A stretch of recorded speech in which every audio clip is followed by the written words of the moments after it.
पढ़ेंगे? Charge of metal ion. मैं बता चुका हूं दोस्त, अगर आप ऐसा कहते हो कि मैंने इनर्ट व लेबाइल कॉम्प्लेक्सेस विद एग्जांपल और विद उनके कौन से इफेक्टिंग है उसके बारे में नहीं बताया है, तो ये बात गलत है दोस्त। तीसरी यूनिट में जाके देखे transition metal complexes reaction mechanism में, ठीक है, उसमें मैंने इनर्ट व लेबाइल कॉम्प्लेक्सेस को बहुत ही अच्छे से एक्सप्लेन किया है। तो एक्सप्लेन कल भी किया था, तो उसमें आप देख लेना। इसके बाद देखते हैं factor affecting liability. Liability factor affecting कौन से होते हैं? जो लेबिलिटी यानी लेबाइल कॉम्प्लेक्स के फैक्टर को क्या करे? अफेक्ट करे। लेबिलिटी क्या होती थी या लेबाइल कॉम्प्लेक्स क्या होते थे? अंदर किसको लेगा? अंदर लेने का मतलब होता है परबल लिगेंड जुड़ा हुआ। तो सबसे पहले क्या होगा इसमें? Size of metal ion, size of metal ion, charge of metal, ठीक है, charge of metal ion, geometry. Size of metal ion की बात करें तो जितना ज्यादा साइज होगा उतनी ज्यादा लेबिलिटी डिक्रीज करेगा। दूसरी बात मेरे भाई, दूसरी बात क्या है? दूसरी बात है ये सिमेट्री या ज्योमेट्री वाली। ज्योमेट्री ज्यादा फेवर कौन सी करती है लेबाइल कॉम्प्लेक्सेस को?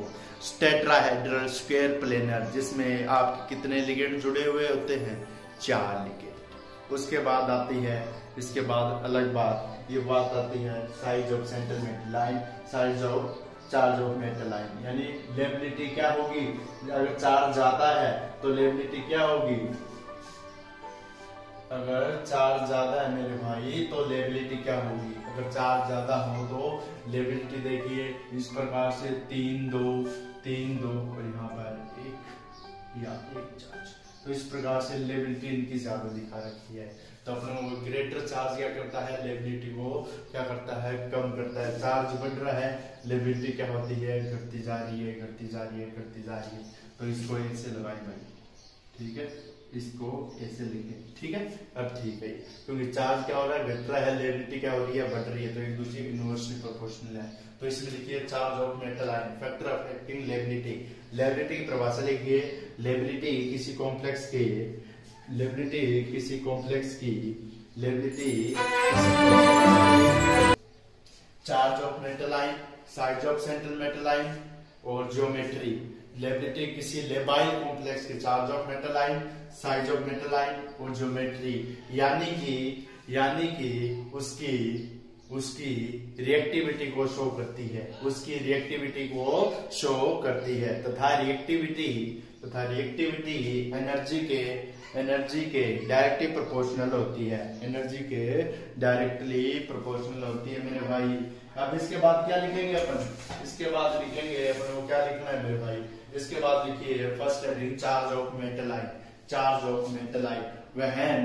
when greater charge of metal ion then liability will be decreased. Example: AlF6 3 minus, SiF6 2 minus और PF6 minus, ठीक है। तो इसमें क्या आ गया? ये देख चार्ज, देख ये कौन सा लिगेंड है? ये स्ट्रॉन्ग लिगेंड है या दुर्बल लिगेंड है? दुर्बल लिगेंड है। इसके बाद देख size of central metal ion in the periodic table लिखे, in the periodic table scandium to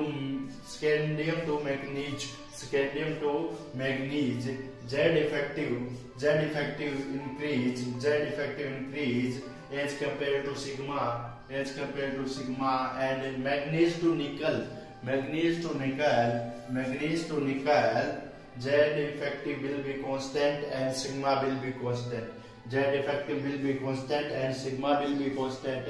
And nickel to zinc Z effective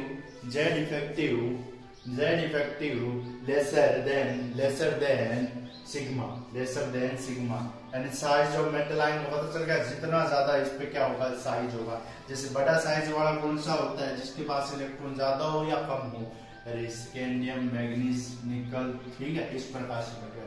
कोषों की संख्या बढ़ना, कोषों की संख्या कब बढ़ती है? कोषों की संख्या बढ़ती है +2 है, +3 है, +4, इस प्रकार से मेटल आयन बढ़ता है। तो लेबिलिटी क्या होगी? साइज ऑफ मेटल आयन के डायरेक्टली प्रोपोर्शनल होगी। मेटल आयन का साइज जितना ज्यादा होगा, जिसमें सबसे ज्यादा ऑसिलेशन स्टेट Mn+7 की होती है, तो इसका ज्यादा होगा, ठीक है। इसी प्रकार तीसरा ज्योमेट्री की बात करें ज्योमेट्री में लिखिए लेबाइल कॉम्प्लेक्स